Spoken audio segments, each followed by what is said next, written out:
Olha só, o que aconteceu hoje em Brasília, ou melhor, na sede da CBF no Rio, vai muito além de uma simples convocação de futebol.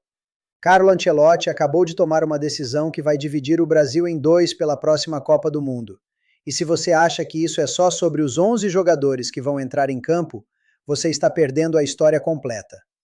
Porque o que se passou hoje, com a inclusão de Neymar Júnior na lista final dos 26 convocados, é um retrato perfeito de tudo aquilo que o Brasil é hoje, das suas contradições, das suas esperanças e da forma como a gente sempre tenta equilibrar o passado glorioso com um futuro incerto. Fica comigo até o fim porque eu vou te explicar por que essa convocação é muito mais política do que esportiva e por que ela diz mais sobre o Brasil do que sobre o futebol brasileiro. Vamos aos fatos, porque é importante a gente partir do que realmente aconteceu antes de entrar nas minhas hipóteses e na análise mais profunda. Carlo Ancelotti, aquele técnico italiano que o Brasil correu atrás durante anos, que finalmente assumiu o comando da seleção depois de uma novela que parecia interminável, anunciou hoje a lista final dos 26 jogadores que vão representar o Brasil. A grande pergunta que rondava todos os meios de comunicação, todos os bares, todas as mesas de jantar do país era simples e direta. O Neymar vai? E a resposta veio, e foi sim, Neymar está na lista. O camisa 10, o sucessor declarado de Pelé que nunca conseguiu realmente vestir essa coroa, o jogador mais talentoso da sua geração e também o mais polêmico, está dentro. E aqui já começa uma coisa interessante que precisa ser dita com clareza. Quando o Ancelotti divulgou aquela pré-lista expandida de 55 nomes há alguns dias, muita gente, inclusive analistas internacionais como o Gabriele Marcotti, da ESPN, achou que aquilo era basicamente um teatro, um gesto político para acalmar o Neymar, para acalmar os fãs do Neymar, para dizer que ele estava sendo considerado, sem que isso significasse necessariamente que ele iria. Era uma forma de não fechar a porta sem precisar abrir ela completamente. E olha, eu confesso que eu também tinha essa leitura.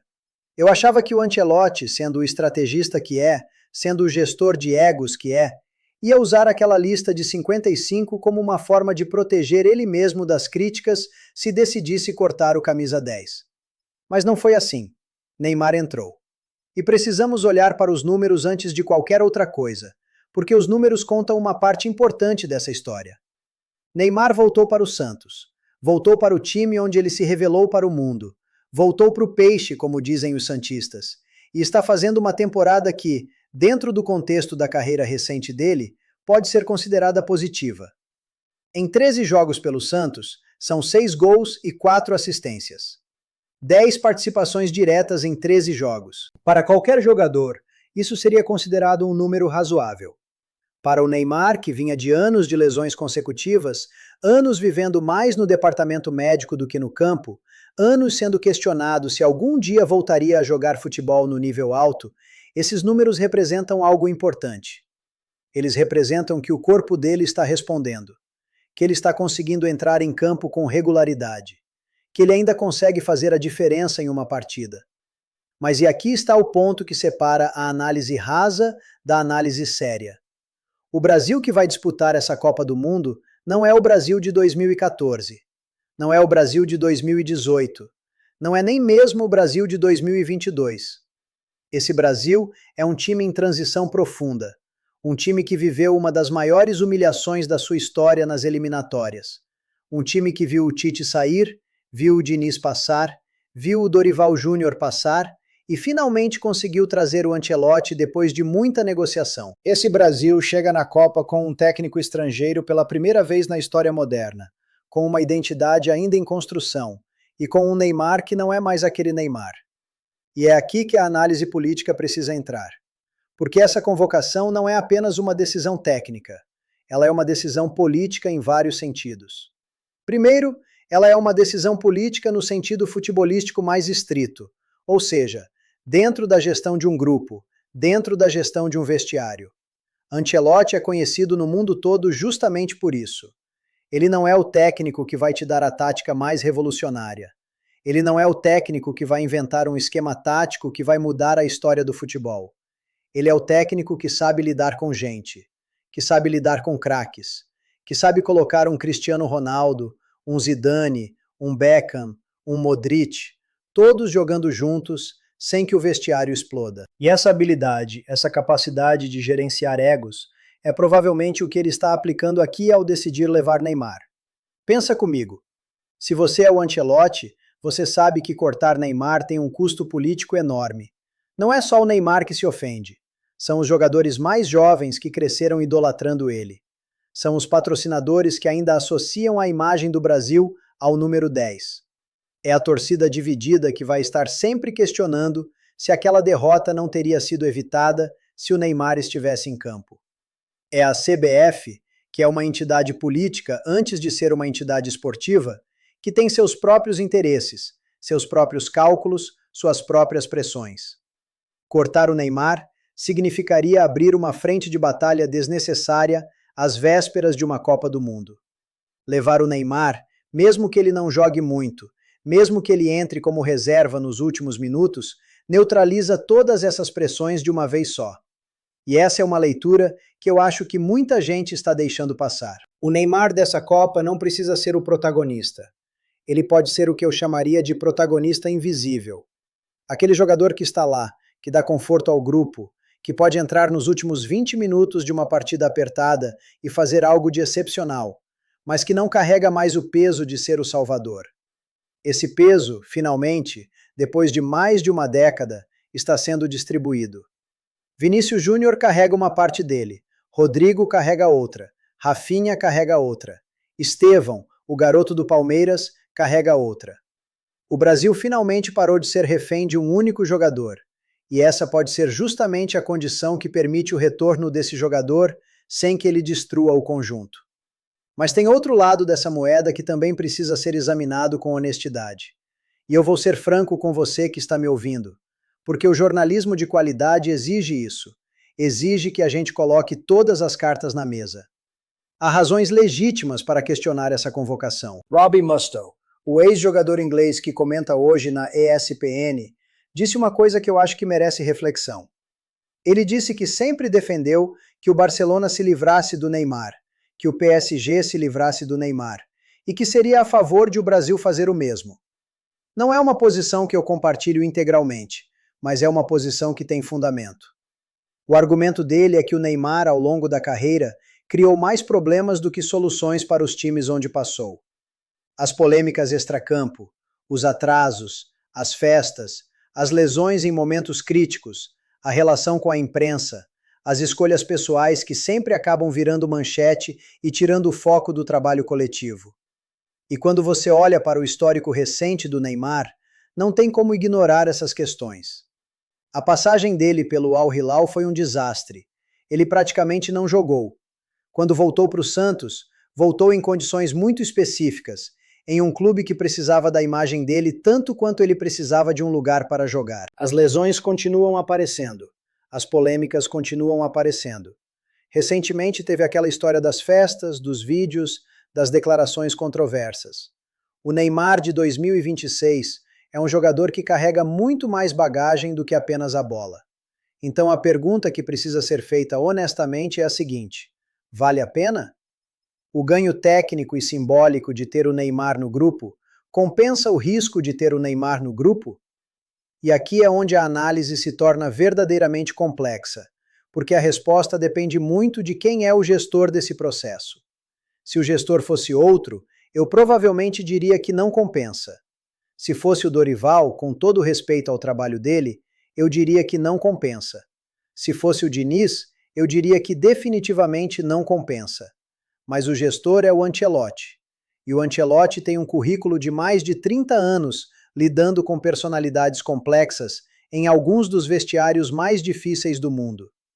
Ele administrou o vestiário do Milan, administrou o vestiário do Chelsea, administrou o vestiário do PSG, administrou o vestiário do Real Madrid em 2 passagens. Esse cara já viu de tudo.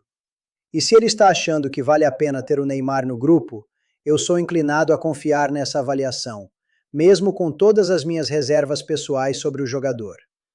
E aqui eu quero fazer uma pausa para conectar isso com algo maior. Porque esse não é apenas um debate sobre futebol. Esse é um debate sobre o Brasil como projeto, sobre o Brasil como ideia, sobre o Brasil como narrativa. O futebol no Brasil nunca foi apenas futebol. Ele é e sempre foi uma das principais formas pelas quais a gente, enquanto nação, constrói nossa autoimagem. Quando a seleção ganha, o Brasil inteiro sente que ganha. Quando perde, sente que perde. E isso tem um efeito real, mensurável, sobre o humor coletivo, sobre o consumo, sobre a economia, inclusive. Estudos mostram que partidas da seleção brasileira em Copas do Mundo afetam o desempenho da Bolsa de Valores, afetam o comportamento de compra, afetam até mesmo indicadores de saúde mental coletiva. Então, quando você fala em convocar ou não convocar o Neymar, você não está apenas falando de um jogador, você está falando de um símbolo. E os símbolos têm peso, têm gravidade, mexem com a estrutura emocional de uma sociedade. O Neymar representa para muitos brasileiros uma geração inteira de jovens que cresceram nos anos 2000, que viram o Brasil ser potência emergente, que viram o país sediar uma Copa e uma Olimpíada, que viveram um momento de otimismo nacional, que depois se transformou em desilusão. O Neymar é, em alguma medida, o último resquício daquele Brasil que se imaginava como protagonista global. Cortar ele seria, simbolicamente, fechar definitivamente esse capítulo. Mantê-lo é, de alguma forma, manter viva essa narrativa, mesmo que com a consciência de que ela já não corresponde inteiramente à realidade. E é por isso que eu acho que essa decisão do Ancelotti, mais do que uma decisão técnica, é uma decisão de gestão de expectativas nacionais. Ele entendeu, com toda a sabedoria de um cara que já viveu muito, que o Brasil precisa do Neymar não necessariamente para vencer a Copa, mas para acreditar que pode vencer a Copa. E acreditar é metade do caminho. Em esporte de alto rendimento, a dimensão psicológica, a dimensão da crença coletiva, vale tanto quanto a dimensão técnica. Um time que entra em campo acreditando que pode ganhar, joga diferente. Uma torcida que assiste acreditando que pode ganhar, empurra o time de uma forma diferente. E ter o Neymar lá, mesmo que sentado no banco, contribui para essa crença.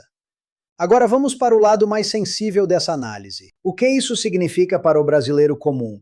Aquele que vai parar de trabalhar para assistir aos jogos, aquele que vai colocar a bandeira na janela, aquele que vai pintar o rosto de verde e amarelo. Para essa pessoa, a presença do Neymar tem um significado emocional profundo, que vai além de qualquer análise tática. O Neymar é o jogador da geração dela. É o jogador que ela viu surgir no Santos, viu brilhar no Barcelona, viu se machucar em Belo Horizonte em 2014, viu chorar no banco de reservas. Existe uma identificação afetiva entre essa figura e o público brasileiro que nenhum outro jogador atual consegue replicar. Vinícius Júnior é admirado, é respeitado, mas ainda não atingiu esse nível de conexão emocional. Talvez nunca atinja, porque ele construiu sua carreira fora do Brasil, no Real Madrid, distante do dia a dia do torcedor brasileiro. Então, para o brasileiro comum, ter o Neymar nessa Copa é manter viva uma conexão emocional importante. É poder torcer por alguém que ele sente como próximo, mesmo que essa proximidade seja construída pela mídia, pelas redes sociais, pela narrativa coletiva. E essa conexão tem valor. Em um país que vive momentos de muita polarização, de muita desunião, de muito conflito interno, ter momentos de unidade coletiva, mesmo que sejam momentos esportivos, mesmo que sejam efêmeros, tem um valor social que não pode ser desprezado. Mas vamos ser realistas também. A Copa do Mundo de 2026 vai ser disputada nos Estados Unidos, no Canadá e no México. Vai ser a primeira Copa com 48 seleções. Vai ser uma Copa logisticamente diferente de tudo que a gente já viu. E o Brasil chega nessa Copa em um momento de transição. Não é favorito incontestável, como já foi em outras épocas. Não é uma seleção que entra em campo com a certeza da vitória. É uma seleção que precisa provar muita coisa.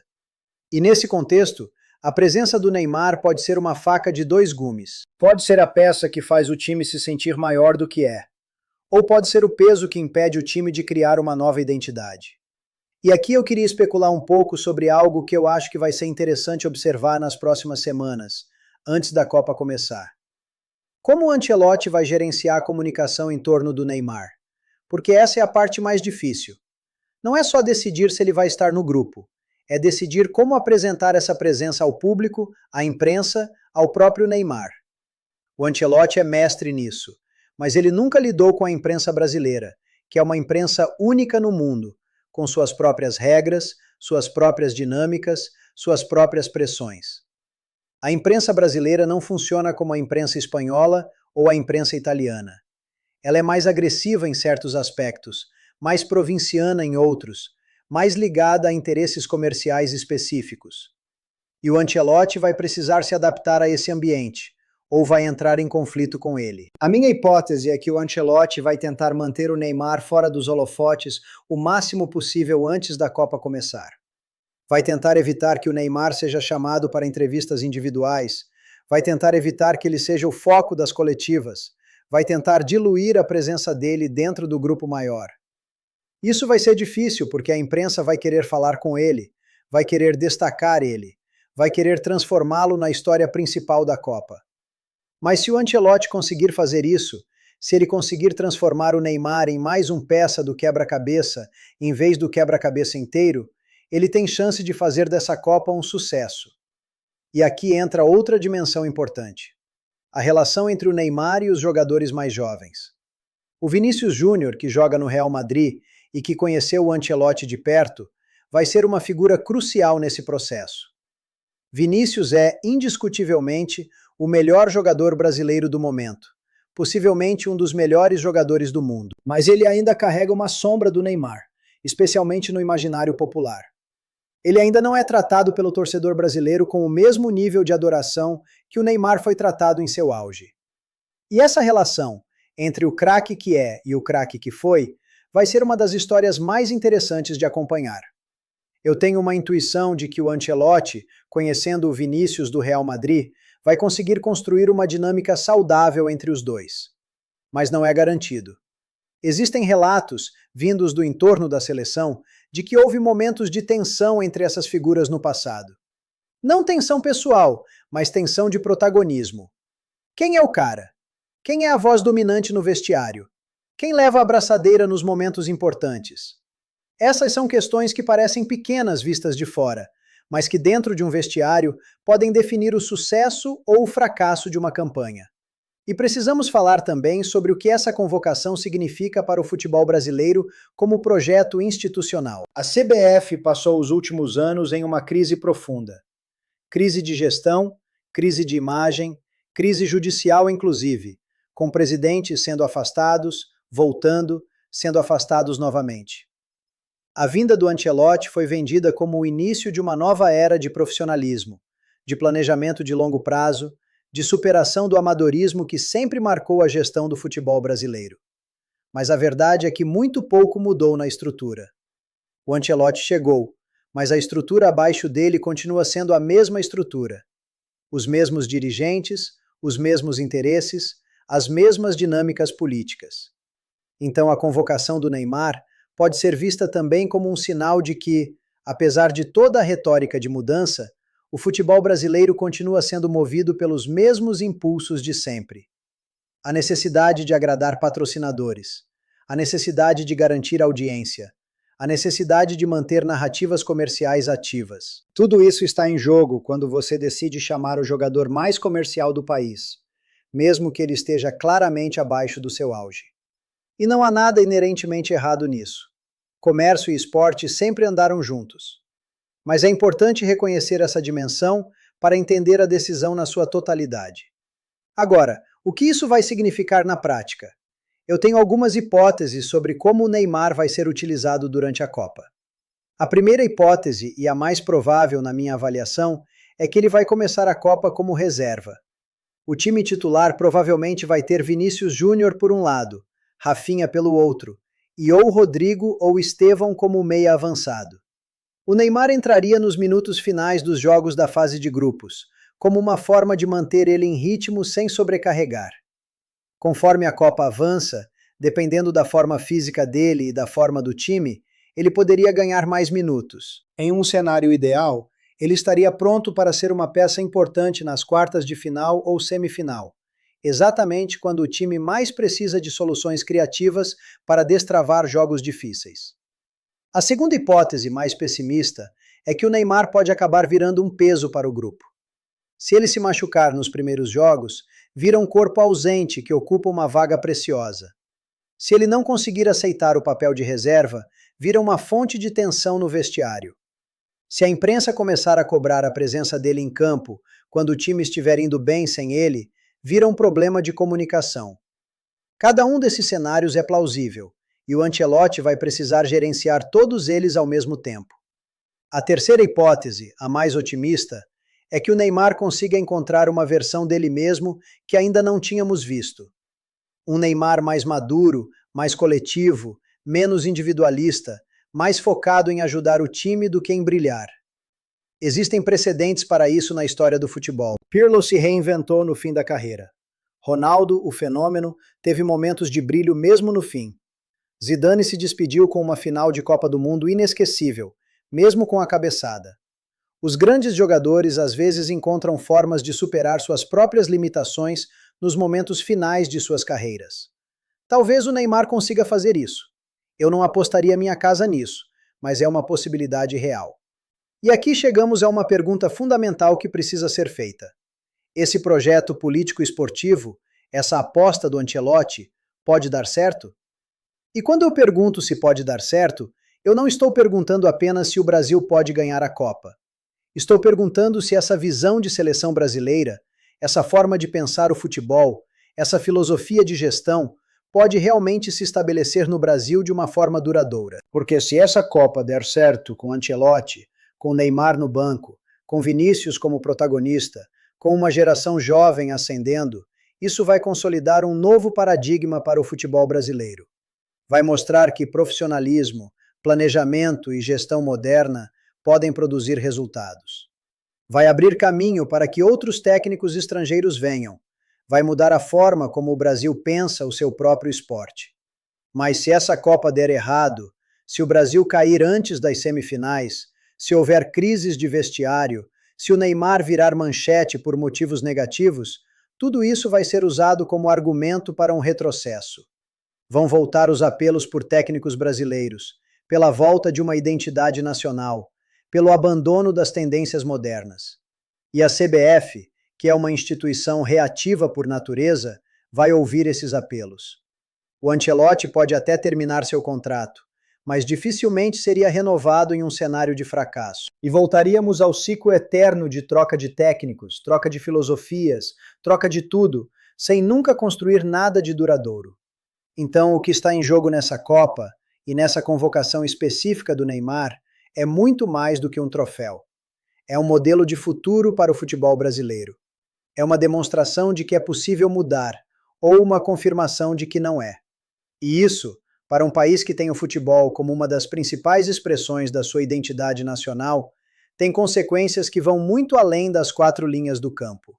Eu queria fechar essa análise voltando àquela pergunta inicial, sobre o que tudo isso significa para o brasileiro comum. Porque no fim das contas, é para essa pessoa que tudo isso acontece. É para o trabalhador que vai colocar o rádio para ouvir o jogo durante o expediente. É para a família que vai se reunir na sala para assistir junto. É para o jovem que vai pintar o rosto e ir para a rua se a seleção ganhar. Para essas pessoas, a presença do Neymar é, antes de tudo, uma forma de manter viva uma memória coletiva, uma forma de não deixar o passado morrer completamente, uma forma de dizer que ainda somos o Brasil que produzimos esses jogadores, mesmo que o mundo tenha mudado, mesmo que o futebol tenha mudado, mesmo que o próprio Brasil tenha mudado. E talvez seja exatamente isso que o Ancelotti entendeu, com toda a sua experiência italiana, com toda a sua bagagem internacional. Que dirigir a seleção brasileira não é apenas um trabalho técnico, é uma responsabilidade simbólica gigantesca. E que para honrar essa responsabilidade, às vezes você precisa tomar decisões que não fazem todo o sentido tecnicamente, mas que fazem todo o sentido humanamente. Convocar o Neymar pode não ser a decisão mais defensável em termos de pura análise estatística, mas pode ser a decisão mais correta em termos de gestão de um país inteiro que respira futebol. Eu termino com uma reflexão que pode parecer fora de lugar, mas que eu acho importante. O Brasil vive um momento histórico em que precisa redescobrir formas de se unir. A polarização política, a divisão social, as crises econômicas, Tudo isso fragmenta a sociedade brasileira. E nesse contexto, qualquer oportunidade de união coletiva tem um valor maior do que costuma ter. A Copa do Mundo é uma dessas oportunidades. E ter uma seleção que consegue gerar essa união, que consegue fazer um país inteiro torcer junto, mesmo que por 90 minutos, tem um valor que transcende o esporte. Se a presença do Neymar contribui para isso, então ela tem um valor justificável, independentemente do que ele vai produzir em campo. Mas se essa presença gerar divisão, se gerar polêmica, se gerar mais conflito em uma sociedade que já tem conflito demais, então ela vai ter custado mais do que valeu. E é isso que o Ancelotti vai precisar gerenciar nos próximos meses. Não apenas o futebol, mas as expectativas, as narrativas, as emoções de 200 milhões de pessoas que vão estar olhando para essa seleção como se fosse um espelho do próprio país. Boa sorte para ele. Vai precisar. E boa sorte para o Brasil também, que entra em mais um capítulo dessa história eterna entre uma nação e seu esporte, entre um povo e seus heróis, entre o passado glorioso e o futuro incerto que ainda está sendo escrito, jogo a jogo, decisão a decisão, convocação a convocação.